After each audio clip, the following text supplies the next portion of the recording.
Tiesu administrācija Latvijā ir īstenojusi vērienīgu modernizācijas projektu, lai uzlabotu ikviena iedzīvotāja saziņu un sadarbību ar tiesu, ja šāda nepieciešamība ir radusies. Latvijas tiesas mums ikvienam kļuvušas pieejamākas un saziņa ar tām ērtāka, lai īstenotu savas tiesības un iespējas tad, kad mums ir nepieciešama tiesas palīdzība. Pieteikumus un iesniegumus arī tiesā ik viens var iesniegt elektroniski, neizejot no mājas. Tiesvedībā ir ieviestas elektroniskās veidlapas un īstenoti būtiski uzlabojumi tiesu portālā, kas izmantojams virtuālai saziņai ar tiesām. Tā saucamie informācijas punkti jeb e-kioski katrā tiesunamā ieviesti, lai nodrošinātu ikviena tiesas apmeklētāja iespēju saņemt visu nepieciešamo informāciju par tiesvedības procesu, e-pakalpojumiem, citos ar konkrēto vai kādu citu tiesu saistītos jautājumos. Arī ar šo informācijas punktu starpniecību var iesniegt savu pieteikumu vai nosūtīt iesniegumu tiesai, uzdot jautājumus un saņemt atbildes bez iepriekšēja pieraksta vai gaidīšanas rindā.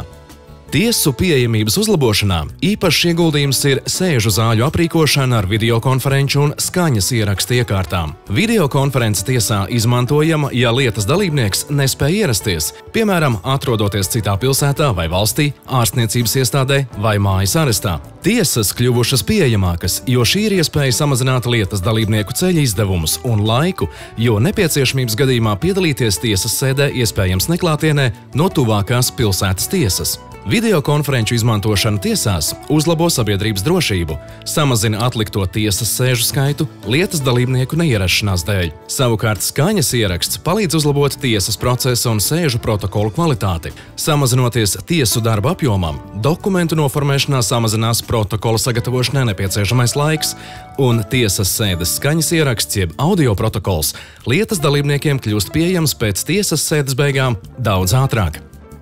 Šis patiesi ir nozīmīgs veiksmes stāsts Latvijai. Tiesu modernizācijas projekts, kā to vērtējuši arī ārvalstu eksperti, bijis ļoti ambiciozs izaicinājums. Bet tagad Latvija ir viena no tām valstīm, kurā iedzīvotāji var saņemt informāciju un tiesas pakalpojumus daudz operatīvāk un kvalitatīvāk, bet, kas jo īpaši svarīgi, ērti un mūsdienīgi.